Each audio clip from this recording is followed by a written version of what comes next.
मुझे लगता है कि अमीर व्यक्ति आप उसे मान लो, संपन्न व्यक्ति वह है जो अपनी मेहनत से अपने लिए एक घर बना लिया हो, अपनी कमाई के बल पर वो अपने माँ बाप की सेवा कर रहा हो, दवाई समय पर माँ बाप को लाकर दे रहा हो, अपने बच्चे की फीस अपनी मेहनत से भर रहा हो और अपनी पत्नी के साथ, अपने बच्चों के साथ वो अपने घर में खुश है। उसे किसी के आगे हाथ पसारने की जरूरत नहीं पड़ती। वो अपने मेहनत से बच्चों को पढ़ाता है, मेहनत से अपने लिए घर बना लेता है, मेहनत से अपने माँ बाप को दवाई ला कर दे देता है, उनकी दवाई इलाज इत्यादि करवा देता है और माँ बाप की सेवा करता है, पत्नी का ख्याल रखता है, बच्चों को संस्कार देता है। मुझे लगता है जिसके अंदर इतना सब कुछ है, समझ, मुझे लगता है वो सबसे अमीर है और सबसे समझदार है। आजकल क्या हो रहा है कि बच्चों की फीस भरने के लिए लोग हाथ पसारते हैं अपने बाप से, पापा, पिताजी, बच्चे की फीस भरनी है, पैसे दे दो। बच्चे तुम्हारे, पैदा तुमने किया और फीस भरे तुम्हारा बाप। भाई बाप ने तो तुम्हें पढ़ा लिखा कर योग्य बना दिया, अब तुम भी बाप के भरोसे हो, तब मुझे लगता है कि तुम सफल नहीं हो। क्यों? सफल व्यक्ति कौन, अमीर व्यक्ति कौन? जो अपने आप को इतना मजबूत बनाए कि वो अपने बल पर ही अपने परिवार का ख्याल रख सके, उसे किसी के आगे हाथ पसारने की जरूरत, वो सफल है, वो संपन्न है। हाँ या ना? क्या कहते हैं आप लोग? क्यों भैया? सफल व्यक्ति केवल टाटा, बिड़ला, अडानी, अंबानी ही नहीं है।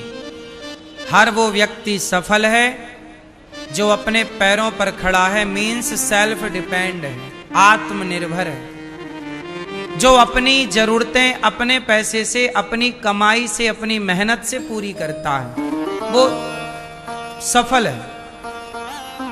यही सफलता की परिभाषा है। क्यों जी? कितने लोग मेरी बात से सहमत हैं? मैया सहमत हो? इसलिए अपने पिता के भरोसे ना रहना, आप स्वयं को इतना मजबूत करना कि आपके पिता को आप सहारा दो। बाप के सहारे की आपको जरूरत ना पड़े, बल्कि आप सहारा बनो अपने पिता का, अपनी माँ का। माँ बाप के सहारे की जरूरत ना पड़े। हमने बहुत पहले लाइन सुनी थी और पढ़ी थी और याद किया था, बहुत पहले। मैंने अपने जीवन में सबसे पहली इन लाइनों को मैंने याद किया था। शेर और शायरी के दौर में मैंने पहली बार, इसे आप शेर कहो, शायरी कहो, मैं नहीं जान पाया कि ये क्या है, पर मुझे ये लाइन सबसे पहली बार, जब मैं बहुत छोटा था, तब मैंने इन लाइनों को पढ़ा, मैंने याद कर लिया। और मैंने इन लाइनों को केवल याद नहीं किया, चला। क्या थी लाइनें? सुनो। थी तो बहुत कुछ, लेकिन उनमें मैंने इन दो लाइनों को पकड़ा। सहारों पर जिए तो क्या जिए, क्या जिए इस जिंदगानी को। सहारों पर जिए तो क्या जिए इस जिंदगानी को, सहारा दूसरों को दो, अमर कर लो कहानी को। अगर निर्भर बनोगे, अगर निर्भर बनोगे, दूसरों पर गिड़गिड़ाओगे, तो अपना मान भी, सम्मान भी, सब कुछ गवाओगे।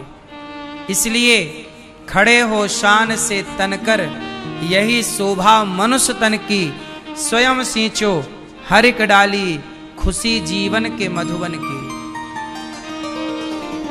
सहारा दूसरों को दो, अमर कर लो कहानी को। सहारों पर जिए तो क्या जिए, ए भाई सहारों पर जिए तो क्या जिए इस जिंदगानी को। सहारों पर तो देखो मुर्दे चलते हैं, जिंदा तो अपने पांव पर ही चलता है। इसलिए किसी के सहारे ना रहो। याद रखना इस बात को, कभी किसी के सहारे नहीं रहना। हम कहते हैं अपने को इतना मजबूत बनाओ कि आपको अब पिता के सहारे की भी जरूरत ना पड़े। देखो जब आप लोग घर बनवाते हो ना, तो आपका जो छत होता है, लेंटर, जब छत डालते हो तो उस छत में शटरिंग लगानी पड़ती है कि नहीं? बोलो हाँ, क्योंकि शटरिंग नहीं लगाओगे तो छत रुकेगी नहीं। लेकिन याद रखना कि शटरिंग केवल 21 दिन के लिए होती है, सदा के लिए नहीं। बोलो हाँ, शटरिंग कितने दिन के लिए होती है? 21 डेज, अधिक से अधिक। शटरिंग लगाई, उसके ऊपर सरिया बिछाया और सीमेंट का, रेत का, गिट्टी का घोल डाल दिया, छत तैयार है। 21 दिन बाद सरिया हटा दीजिए, छत टिकी रहेगी। लेकिन याद रखना उस छत को भी सहारे की तो जरूरत पड़ी। उसी तरह जैसे 21 दिन तक शटरिंग की जरूरत पड़ती है, छत को भी, लेंटर को भी सहारे की जरूरत पड़ती है, ऐसे तुम्हें भी 21 साल तक माँ बाप के सहारे की जरूरत है। 21 साल के पूरे होते ही आप स्वयं अपने बल पर खड़े होना सीखो। जैसे शटरिंग के हट जाने से छत अपने बल पर खड़ा रहता है, ऐसे आपके भी 21 साल हो गए तो लेंटर पक गया कि नहीं? बोलो हाँ, शटरिंग हटा दें कि नहीं? ऐसे माँ बाप को भी अब आप लोग माँ बाप के सहारे से ना रहो। माँ बाप का सपोर्ट ले लिया 21 साल तक, अब अपने बल पर खड़े रहो। और अब क्या करो? अब क्या करो? शटरिंग पहले होती है छत के नीचे, और जब दूसरी मंजिला बनाओ तो वही शटरिंग चली जाती है छत के ऊपर। बोलो हाँ। तो अभी जिस बाप का सहारा तुम्हें था, अब तुम ऐसे बनो कि तुम उस बाप को सहारा दो, उस मां को सहारा। पक गए ना, 21 साल के हो गए। 21 साल का होना मतलब कितने दिन में छत पकती है भैया? हैं? तराई वराई कितने दिन होती है? क्या गाइडलाइन होती है? 21 दिन तराई कर लोगे छत में, 21 दिन शटरिंग लगी है, पक जाएगी। बोलो हाँ कि ना? ऐसे जिंदगी कितने दिन में पकती है? 21 साल के छोरा छोरी हो गए मतलब ये मैच्योर हो गए, थोड़ा समझ तो आई गई।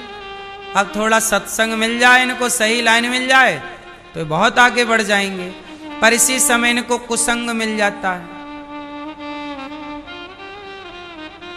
कुसंग मिला, बर्बाद। 21 साल के लड़के, यही टाइम इनका बनने का है और यही टाइम इनका बिगड़ने का है। 20 साल से लेकर के 18 साल, आजकल तो 18 साल से लेकर 25 साल तक, बल्कि 27 साल तक यही टाइम है बनने का और बिगड़ने का। अधिकांश लड़के लड़कियां इस टाइम पर बिगड़ते हैं। क्यों?